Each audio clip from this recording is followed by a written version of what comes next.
the judgment was a foregone conclusion. In fact, some Israelis had already started moving in. Watch this. Yaakov, you know this is not your house. Yes, but if I go, you don't go back. So what's the problem? What are you yelling at me? I didn't do this. I didn't do this. But It's easy to yell at me, but I didn't do this. you are stealing my house. And if I don't steal it, someone else is going to steal it. No one is allowed to steal it, يا عمي. זה לא שלי להחזיר. בוא נגיד שזה יש Of the holy month of Ramadan, Palestinians wanted to meet in the old city after breaking their fast, but Israeli police set up barriers. They prevented them from gathering. Why? No particular reason. Israel says they're maintaining order, but this was supposed to be a peaceful religious gathering. And that's what happened over the weekend. But today things went up a notch. Israeli officers unleashed a wave of violence on the protesters, and most of it was centered around the Al-Aqsa Mosque, the third holiest site in Islam after Mecca and Medina. And these pictures are from earlier today. Palestinian protesters armed with stones. Israeli riot police with flashbangs and batons. It was a no contest. Hundreds of Palestinians were driven away by Israeli firing. In the background, you can see Al-Aqsa and its iconic dome. This is a mosque. It is a deliberate provocation.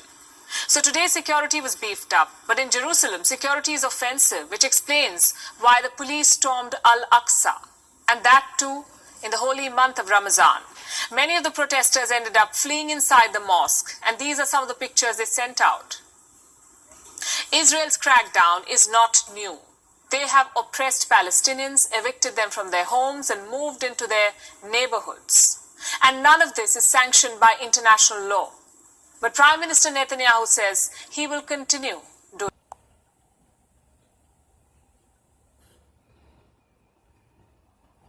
Palestinians have been geographically and politically fragmented for decades, and that is not by coincidence, is by design. And social media has, in a way, reunited us Palestinians living in Jerusalem, in the West Bank, in Gaza, even Palestinians living in the diaspora, myself included. And this is one reason why we saw, for instance, demonstrations not just in Gaza and Jerusalem and the West Bank, but also in Haifa and Jaffa and Lid, inside. Why we saw, for instance, demonstrations not just in Gaza and Jerusalem and the West Bank, but also in Haifa and Jaffa and Lid, inside Israel. But the fundamental balance of power on the ground, military and political, remains heavily in Israel's favor. And just like they're censoring Palestinians now, they're going to censor other struggles. This is a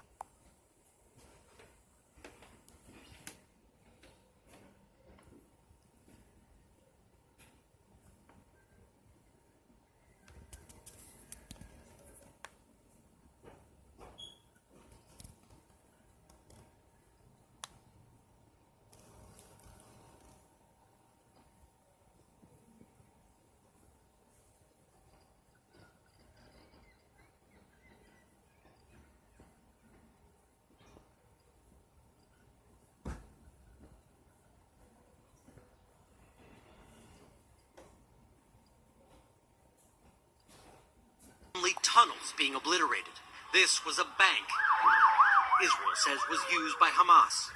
More than 120 Palestinians have been killed so far, including at least 30 children. 4 of them buried together today. Venturing outside in Gaza, 22-year-old law student Karama Hayal says the devastation is worse than she imagined. We feel like whatever we do, whatever we build will get destroyed once again. If we had a hope for the future, they just kill it. It could get much worse. Traumatized. We have been in the shelter for a week, he says. And now the fighting is enraging Palestinians outside of Gaza. Deadly clashes broke out in the West Bank. And for the first time in years, Palestinians with Israeli citizenship are joining the fight, with mob vigilante attacks from both sides. Is trending. Because when Gaza is trending, it usually means the Israelis are bombing. And civilians are getting killed. Even if it's the last week of Ramadan during a pandemic. When Gaza is trending, and the Israeli army says it's out to destroy military targets only, residential tower blocks are reduced to rubble. Schools and media organizations get hit. And social media, to elements of the global media that don't seem or want to understand. You've had the video of a little boy who lost his father.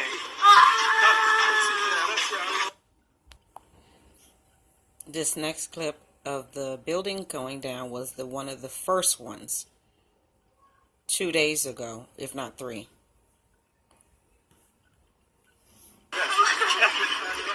Another video was of the bombing on the residential building in Beit Hanun.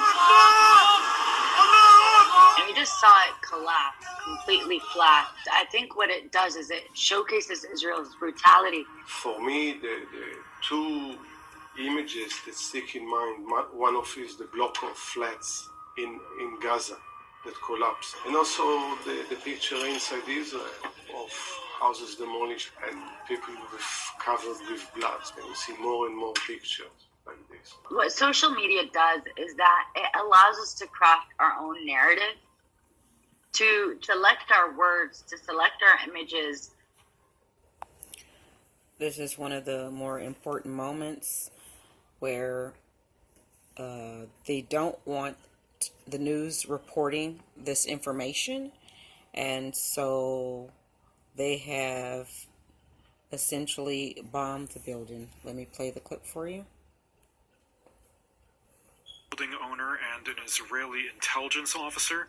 The owner of the building requested to go back into the building to get out the necessary equipment for Al Jazeera network and the US AP agency, but it seems they're refusing to allow him in and not allowing him to do so for even a minute.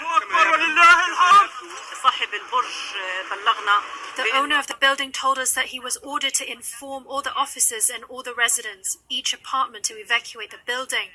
Me and the team got out of the building, and now we are waiting to see if they will target the building itself or its surroundings.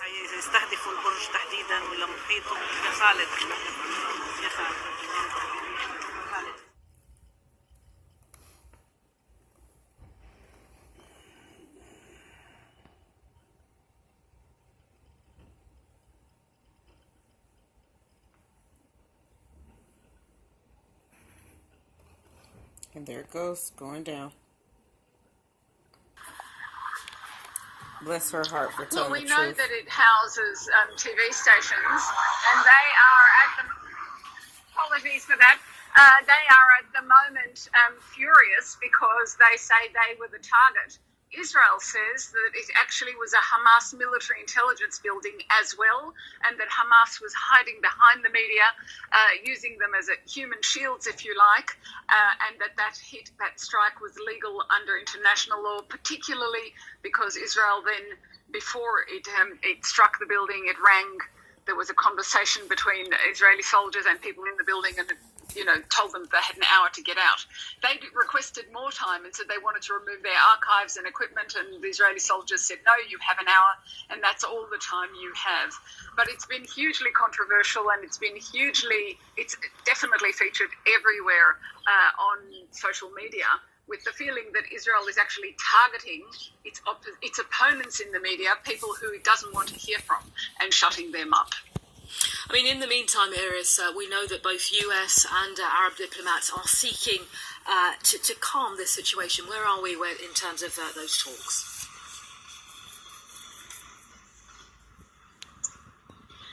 We are at the beginning, I think, of progress, because we see an American envoy, Hadi Amr, arriving here, having talks with Israeli representatives, with representatives of the Palestinian Authority, not with Hamas. That's not a direct line of conversation, of communication.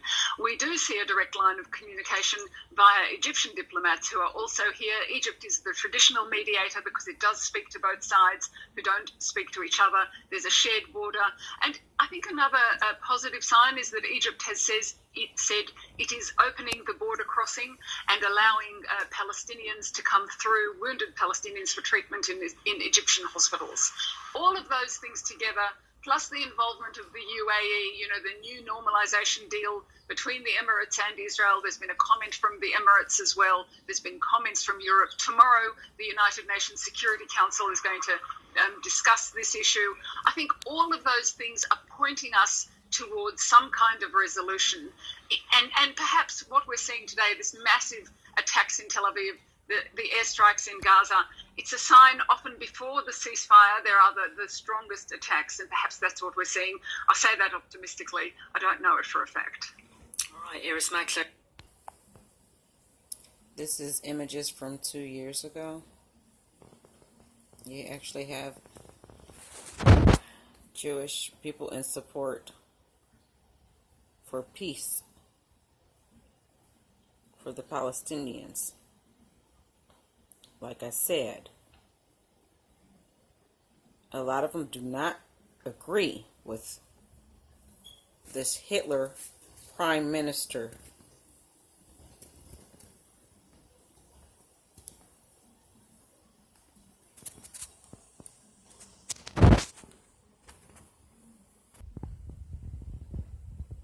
Here's another photo of the truth.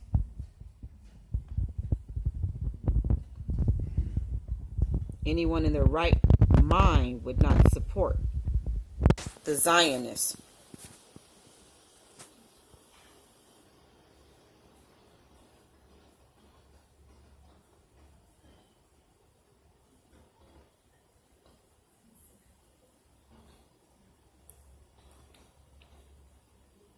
I like to include that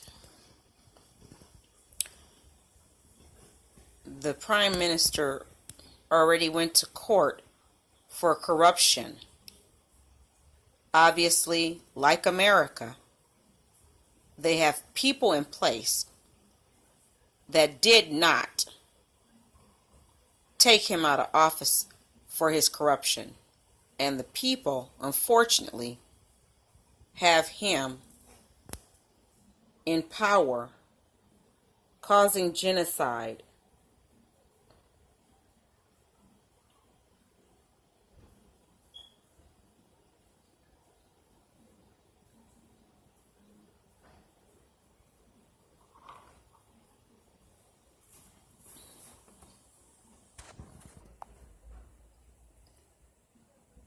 Here you have it from me. This is crimes of war and crimes against humanity. They stand not a chance against them. Stepping on their civil rights.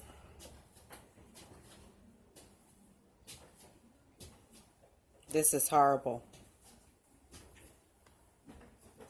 The Nazi Party in 2021. This is a sad shame. And this is the truth. And as I've searched the internet today, Israel actually has commercials sharing the story as they see fit. As I said, it started with them storming into their place of worship during Ramadan.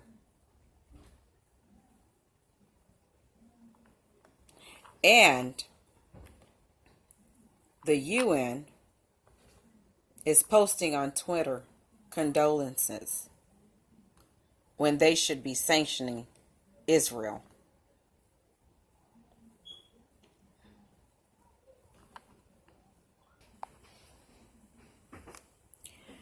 So around the world, many do not stand with this new Hitler prime minister. And this is coming from an African American male woman from the United States of America. If you don't seek out the news yourself and find the true information, you will be lost. And the same thing goes here far as fake news in America, only showing the corrupt Democrat Party's view, especially on CNN, MSNBC, and others. I hope you have a better understanding that they're painting the narrative to look like they're being attacked when they are always, for years now, being the aggressor and taking more and more lands. Like and subscribe. Thanks for watching.